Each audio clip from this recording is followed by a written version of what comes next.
সুন্দর সুন্দর দৃশ্য দেখলাম, কৃষ্ণচূড়া, মনে হচ্ছে প্রকৃতিতে আগুন লেগেছে। তারপর এত সুন্দর রাস্তা, বাসায় অনেক গরম ছিল, আসলে পুরো ঢাকা শহরেই মনে অনেক গরম, তো ভাল লাগছিল বাতাসটা অনেক। যেতে যেতে প্রাকৃতিক সৌন্দর্য উপভোগ করলাম। তারপর চলে গেলাম পুরান ঢাকায়, শাঁখারী বাজার। শাঁখারী বাজার অবশ্য আমার খুব প্রিয় একটা জায়গা।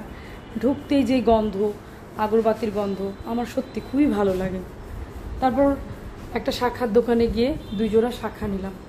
একটু চিকন চিকনই নিলাম, কারণ আমি মোটা শাখা পরতে একটু পছন্দ করি না, এই জন্য আমার শাখা বারবার বেড়ে যায়।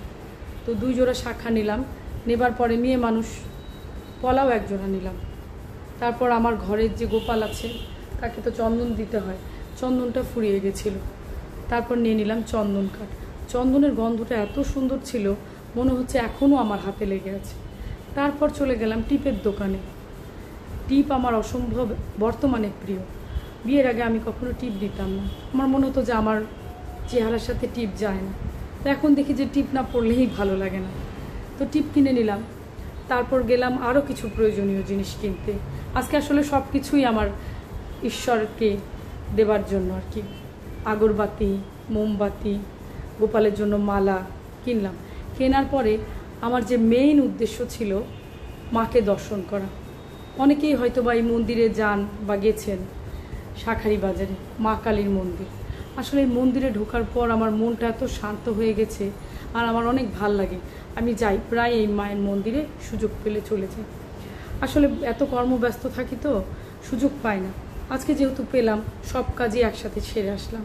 মাকে প্রণাম করার পরে মন্দিরের ভেতরে আরেকটা জায়গা আছে যেখানে মানুষ আগরবাতি, মোমবাতি দিয়ে মাকে দেখায় আর কি। তো আমিও তাই করলাম, মাকে একটু দেখিয়ে প্রণাম করলাম। প্রণাম করে মাকে ভোগ দিলাম, ভোগ দিয়ে চলে আসলাম। আসার পথে দেখি এত গরম। তারপর রায় সাহেব বাজারে বিউটির লাচ্ছির দোকান, আমার অনেক পছন্দ, কিন্তু আমি বাবুকে অনেক মিস করছিলাম। বাবু আমার একমাত্র মেয়ে, ওর নাম বাবু না, ওকে আমি ডাকি বাবু বলে।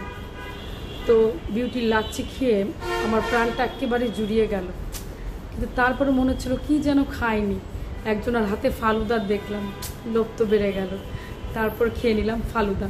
ওফো, আমার একটু বলা ভুল হয়ে গেছে, সেও কিন্তু লাচ্ছি খেলো। তারপর আমি ফালুদা উপভোগ করলাম, তাকেও একটু মাঝে মাঝে খাইয়ে দিচ্ছিলাম। তো লাচ্ছি, ফালুদা আসলে এগুলা খুব পছন্দের খাবার, সবারই হয়তো বা ভালো লাগে, আর বিশেষ করে এই গরমে। ভালো ছিল আজকে, জাস্ট শুধু বাবু ছিল না, এরপরে অবশ্য বাবুও যাবে। তো আমরা বেশ মজা করলাম, খেলাম। ধন্যবাদ সবাইকে।